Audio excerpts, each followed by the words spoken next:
जय माँ काली मित्रों, आपका मेरे चैनल माँ काली माँ दुर्गा शक्ति संवाद में स्वागत है। मित्रों, अगर आप मेरे चैनल पर नए हैं तो मेरे चैनल को सब्सक्राइब कीजिए, लाइक कीजिए, शेयर कीजिए। साथ ही नोटिफिकेशन बेल को भी प्रेस कीजिए, जिससे मेरी आने वाली वीडियोस का नोटिफिकेशन आपको तुरंत मिल जाए। मित्रों, आज का जो विषय है वो विषय ये है कि सवारी वाले व्यक्ति को गुरु धारण करना क्यों ज़रूरी होता है। देखिए, अपने आप में एक बहुत ही महत्वपूर्ण प्रश्न है, क्योंकि बहुत से बच्चों का भी ये प्रश्न है और उनके मन में ये दुविधा रहती है कि जब उनको सवारी आती है, सवारी आयु के किसी भी पड़ाव में आ सकती है, वो आपको जीवन के प्रारंभ में भी आ सकती है और जीवन के अंत में भी आ सकती है। तो ऐसी परिस्थिति में जब किसी भी व्यक्ति को सवारी आती है तो उसको उसके बारे में कुछ ज्ञान नहीं होता, ना ही उसके पास कोई ऐसा व्यक्ति होता है जो उसके लिए उसको मार्गदर्शन करे। तो ऐसी परिस्थिति में सवारी आने के बाद भी वो बच्चे बहुत परेशान रहते हैं और ज्ञान के अभाव में वो इधर उधर भटकते रहते हैं। और जब कोई चीज़ आपको नई नई मिलती है तो उसका वेग भी अलग होता है, आप उसको संभाल नहीं सकते, आप उसको नियंत्रण नहीं कर सकते, आपकी सवारी अनियंत्रित होती है। और ज्ञान के अभाव में आप उससे संबंधित जो नियम होते हैं, सवारी को कैसे चलाना है, कैसे नियंत्रित करना है, कौन सी पूजा करनी है, किस प्रकार भोग देना है, सवारी के लिए क्या कुछ करना है जिससे आपकी सवारी प्रबल हो, ये सभी बातें आपको पता नहीं होती। तो इसी ज्ञान के अभाव में आप इधर उधर भटकते हैं।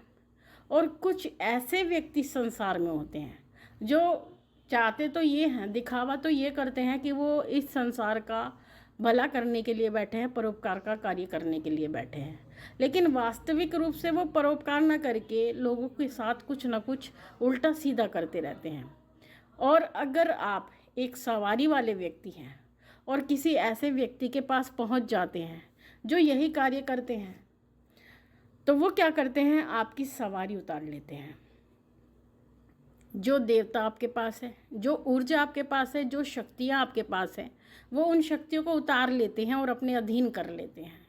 और आप शरीर से खाली हो जाते हो। आप जो आपने बहुत मेहनत से कमाया था, या तो वो मेहनत या वो परिश्रम इस जन्म का था, या आपके पूर्व जन्म का जो परिश्रम था, वो मिनटों में किसी व्यक्ति द्वारा उतार लिया जाता है। तो आपका शरीर खाली हो जाता है। तो ऐसी परिस्थिति में आप कुछ लाते नहीं हो, उल्टा गंवा आते हो। तो ऐसी परिस्थिति में एक सवारी वाले व्यक्ति का गुरु होना जरूरी होता है, क्योंकि जो भी सवारी वाले व्यक्ति होते हैं उनको ये इस स्पेशल रूप से बात बताई जाती है, एक विशेष रूप से बात बताई जाती है, और वो ये होती है कि उनको किसी भगत के सामने, किसी तांत्रिक के सामने झाड़ा नहीं लगवाना है, सर पे हाथ नहीं रखवाना है। अगर वो ऐसी गलती करते हैं तो उसका दंड उन्हें भुगतना पड़ता है। और जब वो एक गुरु की छत्र छाया में आ जाते हैं तो वो जगह जगह भटकना बंद कर देते हैं और एक सही गुरु के स्थान पर स्थिर हो जाते हैं। और स्थिर होने से गुरु हमेशा उन्हें यही आदेश करते हैं कि झाड़ा केवल गुरु के द्वारा लगता है, गुरु के द्वारा ही आपके सर पे हाथ रखा जाता है। तो ऐसी परिस्थिति में आपकी सवारी कोई नहीं उतार सकता, ना ही कोई आपकी सवारी को बांध सकता है, ना ही आपके शरीर का बंधन कर सकता है, ना ही आपके देवता को उतार करके किसी अन्य बुरी शक्ति को आपके शरीर में बिठा सकता है। तो इसलिए जब आप एक जगह स्थिर हो जाते हो, स्थिर होने का अर्थ आप गुरु धारण कर लेते हो, तो उसके बाद आप इन परेशानियों से, इन होने वाली घटनाओं से बच जाते हो। घटना नहीं, ये दुर्घटनाएं होती हैं। इन दुर्घटनाओं से आप बच जाते हो और एक जगह ध्यान केंद्रित करके एक गुरु के चरणों में पूरी श्रद्धा, पूरे समर्पण के साथ आप अपने आध्यात्मिक क्षेत्र में आगे बढ़ते हो, जहाँ पर आपको सब कुछ प्राप्त होता है। आपको ज्ञान प्राप्त होता है, आपको इष्ट देव की कृपा प्राप्त होती है, आपको अपने प्रश्नों का उत्तर प्राप्त होता है। और जब आप एक सही गुरु के मार्गदर्शन में चलते हैं तो आप आध्यात्मिक क्षेत्र में उन्नति करते हैं। और माँ भगवती की कृपा से अगर आपके भाग्य में माँ भगवती ने परोपकार का कार्य लिखा है तो आप उस परोपकार के कार्य को भी करते हैं, क्योंकि परोपकार का कार्य करना अपने जीवन को सफल बनाना है। संसार में बहुत जीव हैं जो आते हैं और चले जाते हैं, चाहे वो मनुष्य हैं, चाहे वो पशु पक्षी है, कीड़े मकोड़े हैं, क्योंकि ईश्वर की दृष्टि में सभी एक ही श्रेणी में आते हैं। लेकिन मनुष्य जीवन इसलिए अनमोल होता है क्योंकि मनुष्य के पास ज्ञान होता है और उस ज्ञान के द्वारा ही वो अपनी मुक्ति का उपाय करता है। तो ऐसी परिस्थिति में जब आप परोपकार का कार्य करते हैं तो अपने मुक्ति के मार्ग को स्वयं ही प्रशस्त कर लेते हैं और जो आपके जीवन का उद्देश्य है, इस संसार में आने का उद्देश्य है, उसको पूर्ण कर लेते हैं। तो ऐसी परिस्थिति में एक सवारी वाले व्यक्ति को गुरु अवश्य धारण करना चाहिए और जितना जल्दी हो सके उतना जल्दी उसे गुरु धारण कर लेना चाहिए। अब ये बात आती है, कुछ बच्चे ये कहते हैं कि हमें ये नहीं पता कि हम किसे गुरु बनाएं। तो उसके लिए हमने आपको बताया है कि आप गुरु की अरदास करें। जब आप गुरु की अरदास करते हैं तो गुरु आपको स्वप्न में दर्शन देते हैं। एक सच्चे गुरु के दर्शन आपको प्राप्त होते हैं, एक सद्गुरु के दर्शन आपको प्राप्त होते हैं। तो जब आपको गुरु के दर्शन प्राप्त होते हैं तो आपको उन्हीं को गुरु धारण कर लेना चाहिए और एक जगह स्थिर हो जाना चाहिए। साथ ही सवारी वाले व्यक्तियों को इस बात का भी विशेष ध्यान रखना होता है कि जो चीज़ें जो होती हैं उनके जीवन में, कुछ ऐसी चीज़ें होती हैं जो गुरु के द्वारा ही या गुरु के दिशा निर्देश में ही पूर्ण की जाती हैं।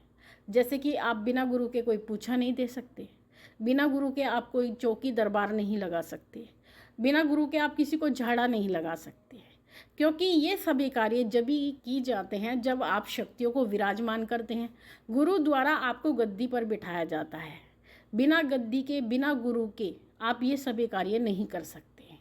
उसका कारण होता है कि जब तक शक्तियों को स्थान नहीं दिया जाता है, जब तक शक्तियों को मना करके एक स्थान पर स्थिर नहीं किया जाता है, उनको भोग प्रसाद नहीं दिया जाता है, उनको आपके पक्ष में नहीं किया जाता है, तब तक आप ये कार्य नहीं कर सकते।